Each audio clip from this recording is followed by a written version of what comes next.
Welcome everyone to your foundations lesson for today. Today we're going to look at the hook, look at a little bit of boxing. Excellent punch, super versatile, love it. But also one of the punches that I think new people, especially sometimes intermediates as well, tend to struggle the most with the hook. So I'm going to hopefully show you a few things that will help you out. So right here in the beginning, I'm just going to real quick go over the two biggest issues that I see with the hook, and some things that can maybe help you, and then we'll look at some ways you can work on this at home and drill. So, the hook. Lead hook. Rear hook.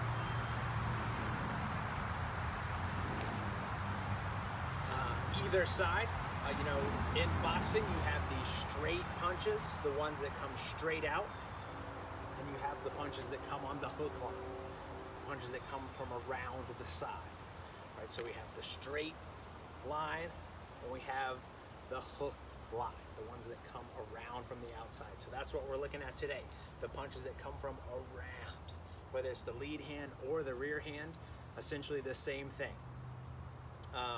So let's look at a couple of issues that we see. The first one is the upper body part, and then I'll handle the lower body part. The issue that I most see with the upper body is not properly loading the hook to set it up.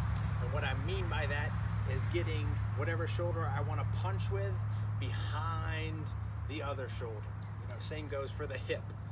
They're connected, so they both are just going to go together, right? I'll show you what I mean by that. If I want to throw this hook, this hand, my lead hand, I need to get this shoulder and hip behind the other one, okay? The easiest way to do that is just pull it back, right? Just rotate your hips and shoulder. I want to throw this hook, so I am going to rotate myself so that this shoulder and hip is behind this shoulder and hip. And then I uncork it, and that is a hook.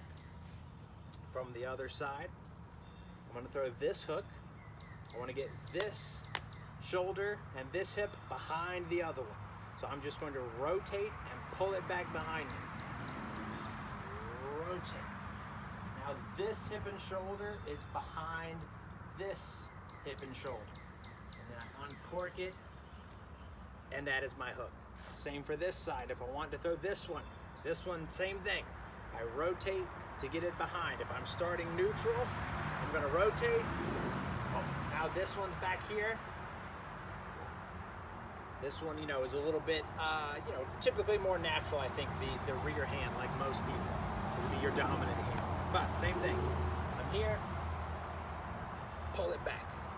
Now if you can see, everything's pointed at you. I'm starting here, and I'm going to rotate, and now my hips and shoulders are facing towards you guys. To uncork it, I bring it around.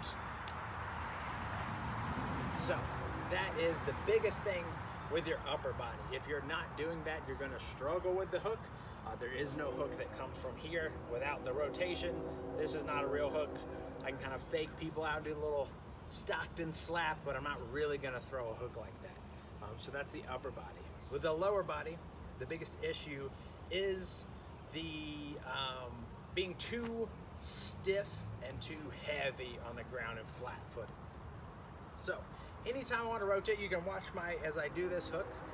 Both of my knees, my ankles, everything's going to have a little bit of play, and it's going to be nice and loose. This goes for loading the hook as well as throwing the hook. So if you watch my lower body now, load, I uncork. This side now, load, uncork. There's a lot of play here. My knees are bent a little bit. I have some slack in my hips, some slack in my knees, some slack in my ankles. At least one heel is going to be off the mat. So let's look at as I load this, right? Oh. This heel is off the mat. My knees are bent. As I go to throw the hook, I drive this hip forward. This heel comes off the mat. My hips have moved. My knees are bent. cannot be flat-footed, you know, your feet flat on the ground, your heels in the ground, and throw hooks. It just doesn't work. Anytime we're going to be rotating, I need to not be flat-footed, right? I need to move this stuff. It's the same thing if I throw a good kick, you know, I have to come up off of that heel. It's the same thing if I wanted to kick a football or a soccer ball that was, you know, right here. This foot that I plant, I'm going to like plant it like that so everything can move and I don't hurt my own knee. No, I need to get out of my own way. So those are the biggest issues I see with the hook.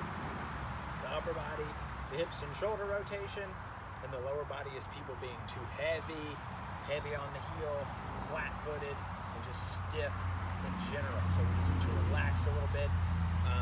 We are not as worried about the power. You know, the technique will take care of a lot of that for us. So, what you can do at home to work on this stuff. I would highly recommend being able to watch yourself, whether it's in the mirror or on camera. So that is a big part of this, is being able to see yourself. It will help. So standing still, you know, especially if you're a beginner, you're just gonna work on loading it, right? Whether it's just pulling it back, cocking that hip, either side, loading it. You can slip and roll does the same thing. If you know that, slip did the same job. Slip, rolling either side will also load the hook. This hook is loaded. This hook is loaded now. Blocking will do the same.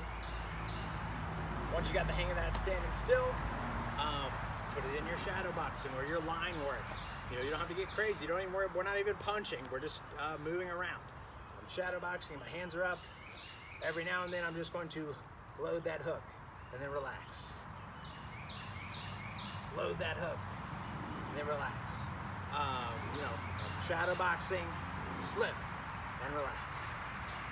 Shadow boxing, roll, and then relax.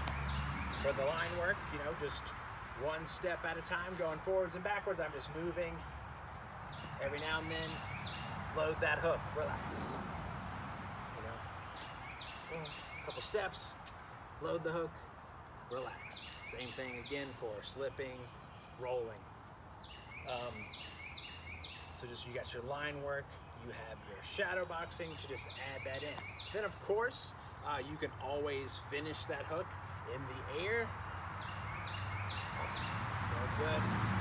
Pointing these two knuckles, I can always work on that if I'm comfortable with my shadow boxing. You have your jab cross that we can have in our shadow boxing. Now you have your hook. If you're comfortable, you can throw that hook going forwards and backwards, you know, especially the lead hook. So if that's something you've never done, definitely something you can work on. Just find a line to go down, and I'm just going to load, step forward, and hook. Just like I step forward and jab, I can step forward and hook, okay? I'm going to load. As I step forward, I throw my hook, and then I bring that rear foot with me. So I load, my rear foot came with me. I can do it backwards as well, same as I do the jab.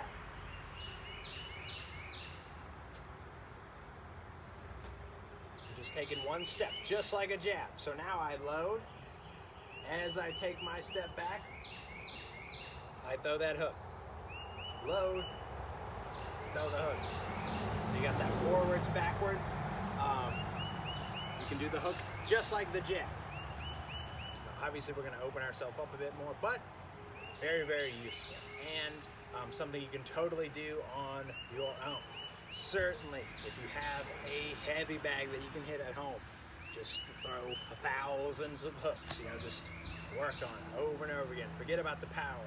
Don't worry about it. If you have a buddy at home, they can do a couple things. They can hold the hook for you, like you guys learned, or they can just stand here like this, you know, have you nice and light, either with an open hand, a boxing glove, just work on landing that hook a little bit.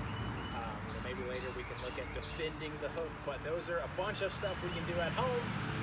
But the biggest thing is if you just work on that loading, moving around, it will help us a bunch. I think that's the biggest issue that we see. So hopefully you guys are doing all right, enjoying the nice weather, getting some good work in this week, and we hope to see you guys online, and let us know how you're doing. You'll have a good day. Thank you.